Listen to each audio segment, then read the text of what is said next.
because what you, the unsung heroes in the wastewater industry, do matters. Every Wednesday, join me, Suzanne Chin Taylor, the DooDoo Diva, a longtime veteran of the wastewater, trenchless, and civil infrastructure industry, as I interview guests who are making an impact on how we manage and operate systems for conveying and treating wastewater. I'll also be speaking with representatives of organizations that are utilizing disruptive or new technologies, and executives who are going to share how to be successful and sustainable in our vital industry. So whether you want to learn about the latest trends in technology in treatment or trenchless, gain tips on training and retaining great talent, or simply how to be more efficient, productive, or profitable, this podcast is for you. Well, hello, and thank you for joining us for this week's episode of the DooDoo Divas Smells Like Money podcast. Today, we're going to be visiting with Jim Aanderud, a longtime industry veteran, author, keynote speaker, and the president and CEO of Permidian Technologies. So welcome to the show, Jim. Thank you, Suzanne. Today, we're going to be talking about a topic that I know is near and dear to your heart. And it actually was the thing that prompted you to write your recent book, The Profitability Playbook. And it's that there's a conception about profit being a dirty word or a bad thing. And so when we think about profit, I just kind of want to get your take on it in that, what do you think it is that's holding some contractors back from not being as profitable as they can? And then the ones who are highly successful and profitable, what is it they're doing that the others aren't, in your opinion? Well, first of all, as contractors, we go into business because we are really good at our trade. Most of us start from the bottom. We wind up learning some particular trade that we get good at. We reach a point in our lives to where we think, I have enough relationships, I have enough knowledge, I can break off now and start my own company. So they start a company, they really know how to do the operations side, they really know how to go out and do a good job, but they have no idea what they're talking about when it comes to the office or finances. And so they kind of tend to delegate that to someone else, and they really don't focus on it.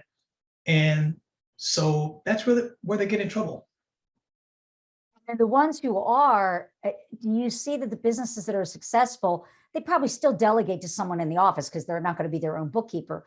But what do you see that is the common thread that they do differently? Well, they focus on the money.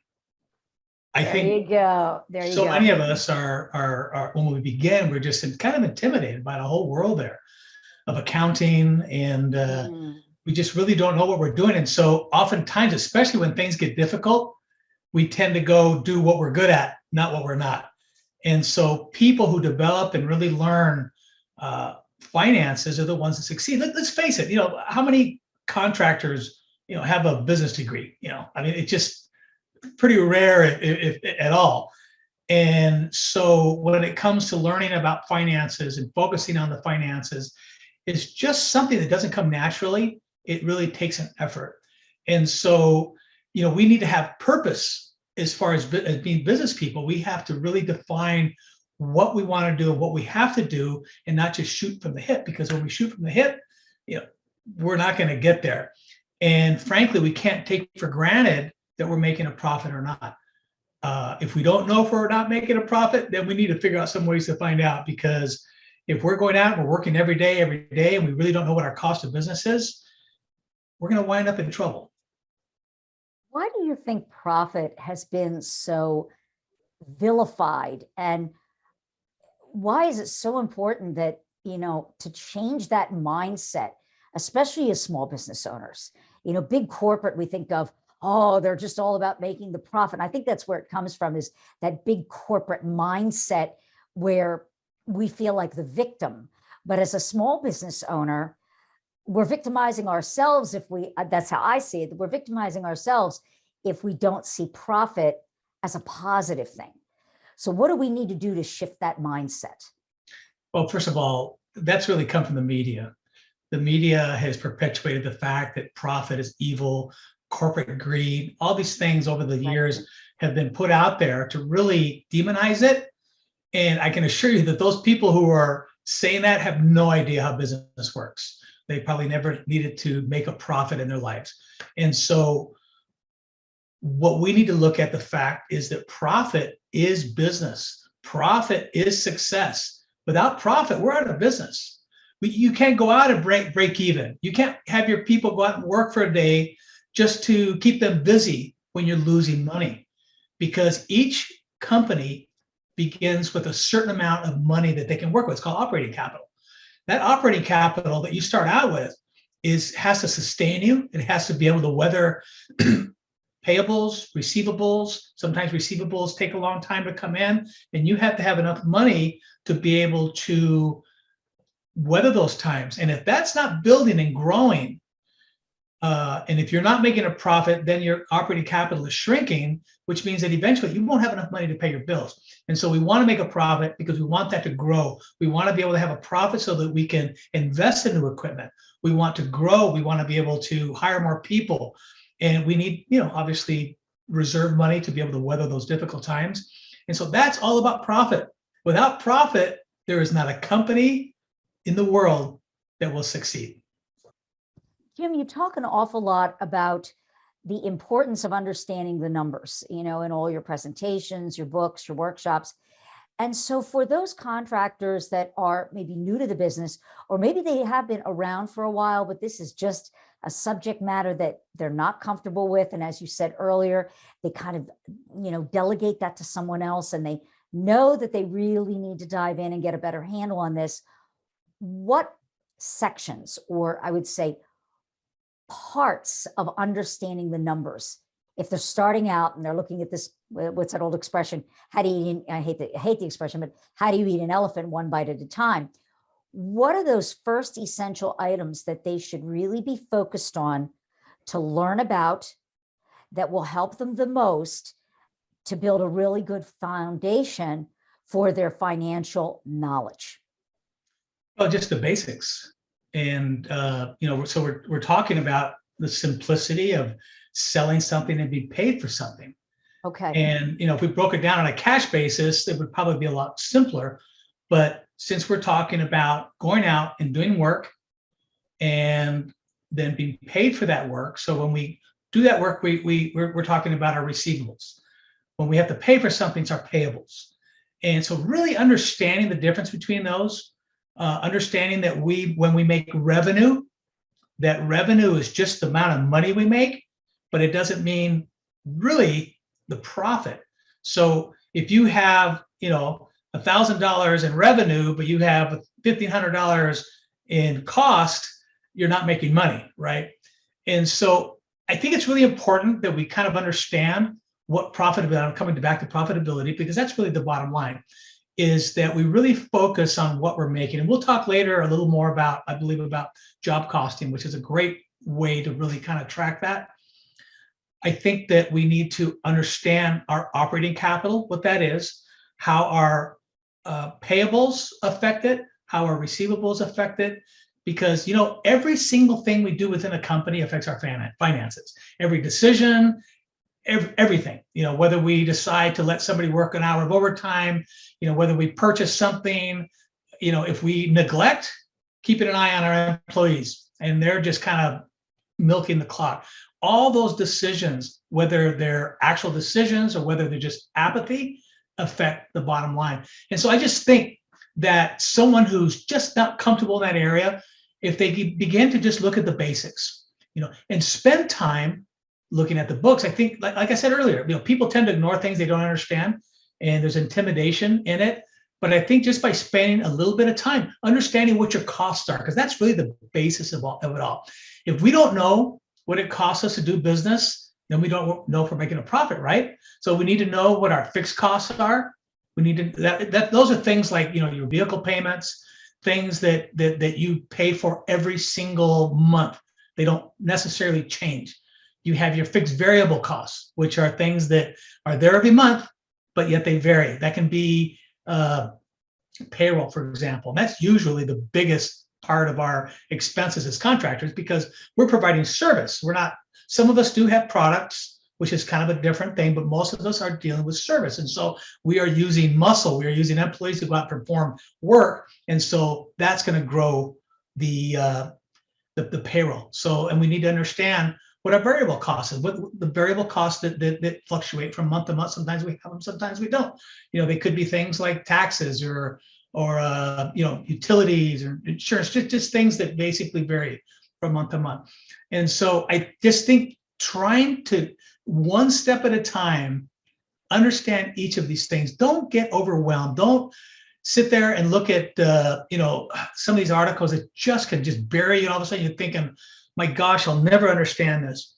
Just try to understand the basics. Try to see the money that you make every day, the expenses that you have every day, and then start looking at it by week, by the month, and to be able to come each month and know, hey, we had a good month. I've noticed people, and I have that tendency, believe me, a lot of the things that I speak about and I teach on are things that I made mistakes on. And so, I'm not some financial guru. I was a contractor. I made tons of mistakes. And so a lot of things are things that I went through, which were mistakes. And one of them was that I used to focus too much on the revenue.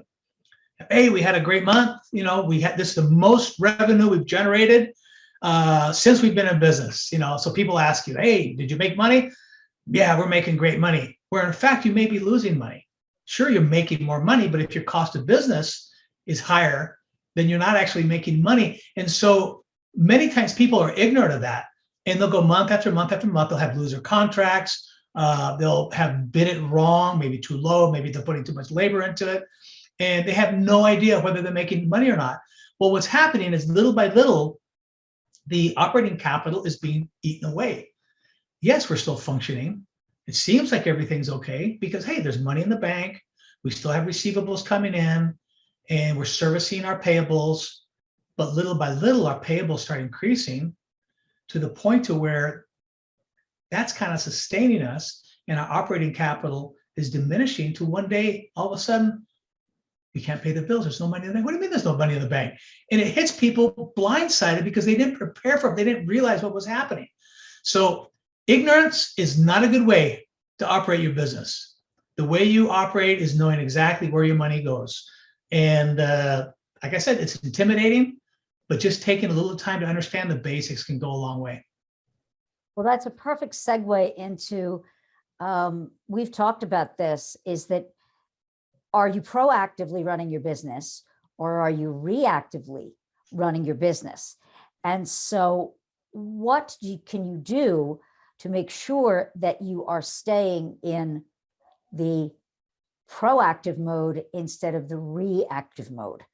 What are those things that as a business owner, as a contractor, you really need to be thinking of so that you're not running around like basically trying to put about a 5-alarm fire with a garden hose?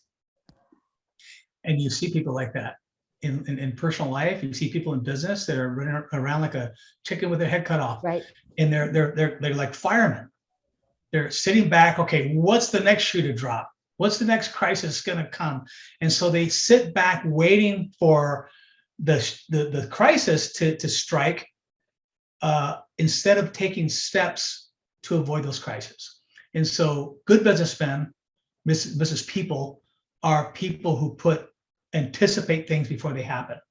And so a lot of that is planning, strategic planning. A lot of that is training, being able to have your employees and your staff understand how you deal with certain circumstances.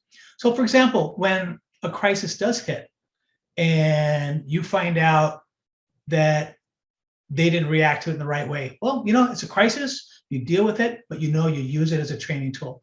So the employees are told, okay, next time this happens, this is how you handle it, or this is what we could have done to keep it from happening in the first place.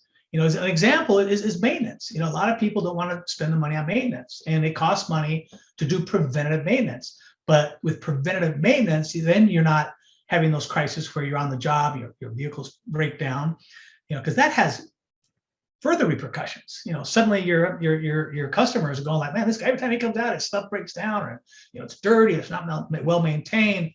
And so your reputation begins to suffer and your work will eventually. And so having a proactive plan to have in place to where you know exactly where you're going.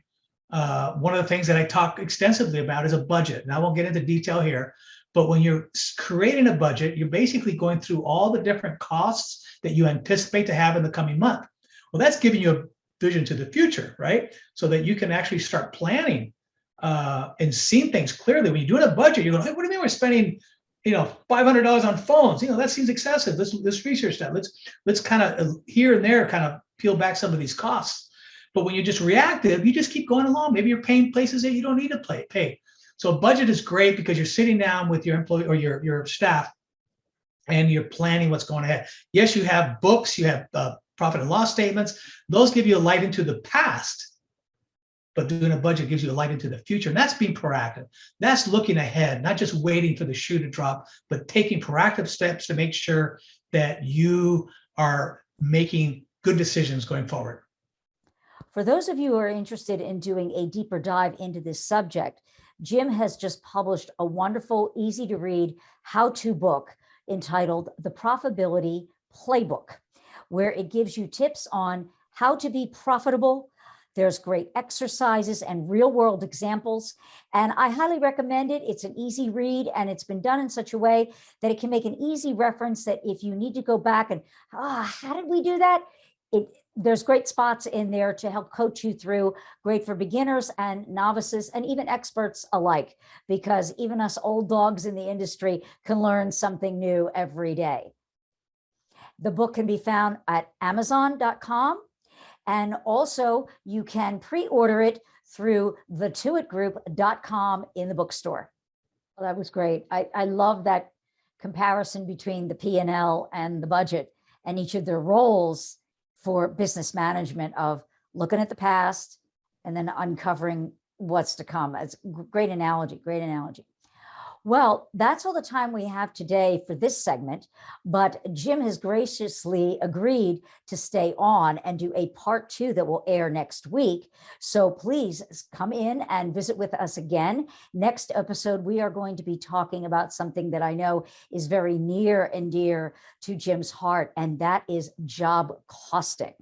And this really can apply to any business, not just contracting, but any business can benefit from using the principles of job costing. So until then, thank you again for being on the show, Jim, and thank you for joining us. And until next time, keep it flowing. Thanks for joining me, the DooDoo Diva, on this week's episode of Smells Like Money. Be sure to subscribe to the show so you'll never miss an episode. And while you're at it, if you found value in this show, we'd appreciate a rating on iTunes, or simply tell a friend about the show, because that would help us out a lot too. If you're an industry expert and would like to be considered as a guest for the show, email guest@smellslikemonymedia.com.